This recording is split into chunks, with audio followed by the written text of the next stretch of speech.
Dans cette vidéo, je vais vous montrer comment je suis passé de la musculation au cyclisme et ce que 2 ans d'entraînement ont réellement changé. Alors pourquoi passer subitement de la musculation au cyclisme? J'ai voulu tout simplement axer mon entraînement plus sur le cardio. Et avec un vélo qui traînait dans le garage, j'ai décidé de commencer à en faire. Bon, je ne suis pas parti non plus d'une mauvaise base, hein. J'ai un passé sportif avec des années de musculation, de boxe thaïlandaise et de rugby pratiqué. Donc musculairement ça allait très bien, mais au niveau de l'endurance ça n'allait pas du tout. Et autant vous dire que les premières sensations sur le vélo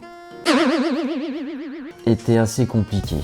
Je me sentais lourd sur le vélo, j'avais même du mal à me retourner pour regarder derrière moi. Et dès qu'il y avait des bosses, le cœur montait au taquet et j'étais déjà au bout. Et c'est là que mon métier d'entraîneur personnel a changé la donne. J'ai mis en pratique ce que j'avais appris et j'ai commencé à arrêter de rouler au hasard.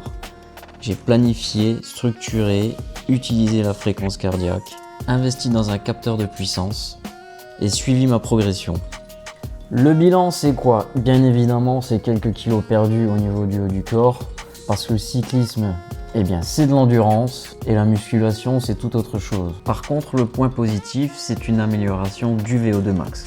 Et quand on sait aujourd'hui que le VO2 max est un des paramètres hyper importants pour la santé et la longévité, ça donne encore plus envie de le travailler. Allez, on va parler un petit peu résultats, c'est ce qui peut intéresser certains. En 2024, j'ai décidé de participer à mes premières cyclosportives. Donc on se retrouve du coup mai 2024, 1er mai, je participe à la route thermale à Vittel. Première cyclosportive, dernier. Bon, je suis devenu papa entre temps, depuis mars 2024, donc j'ai une petite excuse. J'ai pas pu m'entraîner comme il faut, ça c'est sûr. Lâché au bout de 30 km sur 130 km, je fais 100 km en solo avec la voiture balai. À ce moment-là, j'avais envie d'arrêter le vélo. Mais ma femme m'a convaincu de continuer. Quelques jours plus tard, je me retrouve à Étal en Belgique à faire ma 2e cyclo. À peu près le même profil, un peu moins de kilomètres quand même, et je fais quand même une bien meilleure moyenne, vitesse moyenne. 3e cyclo sportive, toujours en mai, 19 mai il me semble. Là, je me dirige dans les Vosges pour participer à ma première cyclo un peu montagneuse, avec environ 120 km pour 2200 mètres de dénivelé, ou un peu plus je crois.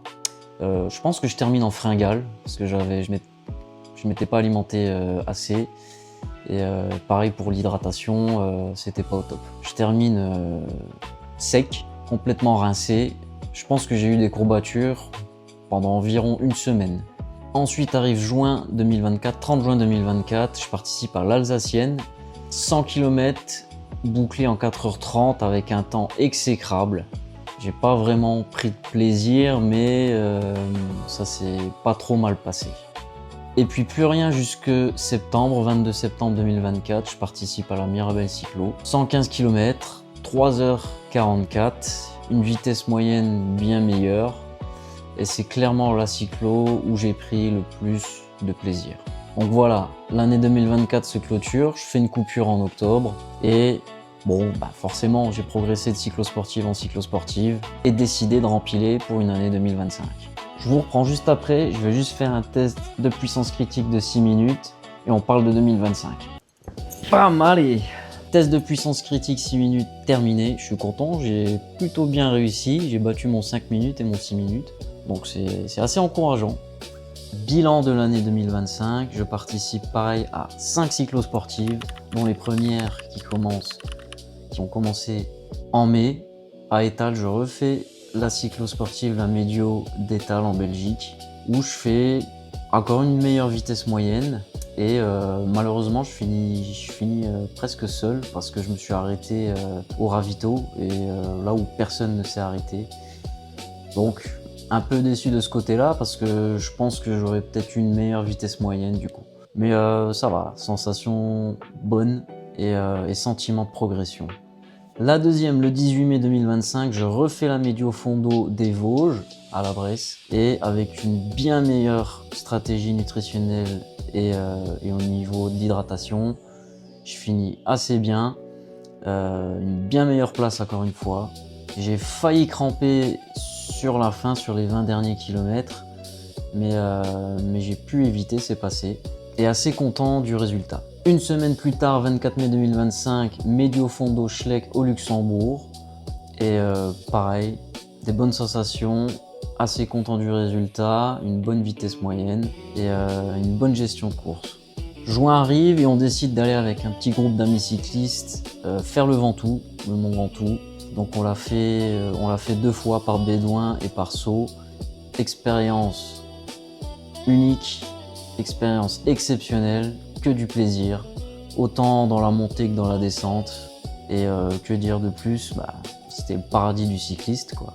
6 juillet 2025, je suis en vacances dans les Alpes. Je décide de participer à la Jean-Pierre Papin 9 de Cœur au départ de Cluses. Donc cyclosportive assez montagneuse pour ma part. Je participe toujours au parcours moyen. 103 km quand même, bouclé en 4 heures. Très bien géré niveau nutrition, niveau hydratation. Je finis avec un Master 60-65 il me semble, avec qui j'ai fait quasiment tout le dernier col. Il m'a clairement emmené, j'étais dans sa roue et il m'a impressionné. Franchement, bravo. J'ai fait, il me semble, 71e. S'il se reconnaît, eh bien bravo, j'ai pas pu te voir à l'arrivée parce que tu m'avais mis 15 secondes en haut du col à carreau. J'avais ta roue jusque quasi en haut du dernier col et tu as su accélérer à corps, j'étais impressionné. Bravo à toi. Moi je finis quand même assez bien entamé, très bien entamé même, mais plutôt content du résultat. Même si je reste encore et toujours assez loin des premiers, quasi 56 minutes si je me souviens. On voit qu'il y a encore du travail. Hein. Juillet, août passe, on se retrouve septembre, 7 septembre 2025. Je participe à la Charlie Gaulle au Luxembourg. Cyclo, je prends parcours moyen, comme d'habitude. 95 km bouclés en 2h48, avec une assez bonne moyenne. J'étais assez content, même si j'ai crampé aux 2 tiers du parcours, mais j'ai réussi du coup à gérer les crampes, j'ai dû ralentir un peu, et puis c'est revenu et j'ai pu finir assez bien. Et pour celles et ceux à qui les chiffres ça intéresse, alors je ne peux pas évaluer exactement mon niveau de départ, parce que je n'ai acquis un capteur de puissance qu'en début 2025. J'ai pas pu faire de test de puissance. Par contre, je connais mon niveau actuel, et on peut regarder ça ensemble. Donc on se retrouve sur intervals.icu, le petit logiciel gratuit qui permet de traquer les performances. Donc en juillet 2025, j'en ai profité pour être dans les Alpes pour faire un test 20 minutes, un test de puissance critique sur 20 minutes, dans le col de la Ramaz. C'était génial. Et on peut voir que sur 20 minutes, j'ai su tenir 235 watts. Donc j'ai croisé cette valeur avec d'autres tests de puissance critique et ça me donne environ une puissance critique sur une heure de 222 watts, soit une FTP d'environ 222 watts. Là, on le retrouve ici, mon meilleur 20 minutes que j'ai pu faire, donc ça donne du 4,03 watts par kilo, ce qui est, à l'heure d'aujourd'hui, je trouve pas trop mal en 2 ans de vélo. Bon, je reste encore une fois loin de l'élite amateur, hein. Mais on va essayer de le travailler.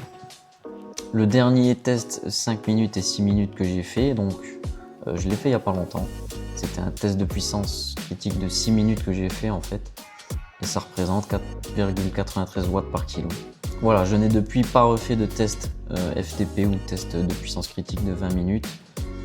Ce que je ferai, j'essaierai de faire sur Home Trainer, sûrement, avant ma préparation pour la cyclo dans les Alpes. Voilà pour moi, la vidéo touche à sa fin. Merci de m'avoir suivi. Donc cette vidéo est un partage d'expérience et de transition, on va dire, d'un profil que j'ai pu avoir assez puissant, où j'avais l'habitude d'efforts intenses et courts, du coup vers un profil endurant, hein. Donc si vous souhaitez suivre mes aventures, likez, abonnez-vous, activez la cloche et vous serez averti. Merci de m'avoir écouté et on se donne rendez-vous dans la prochaine vidéo. D'ici là, entraînez-vous bien et surtout, prenez du plaisir.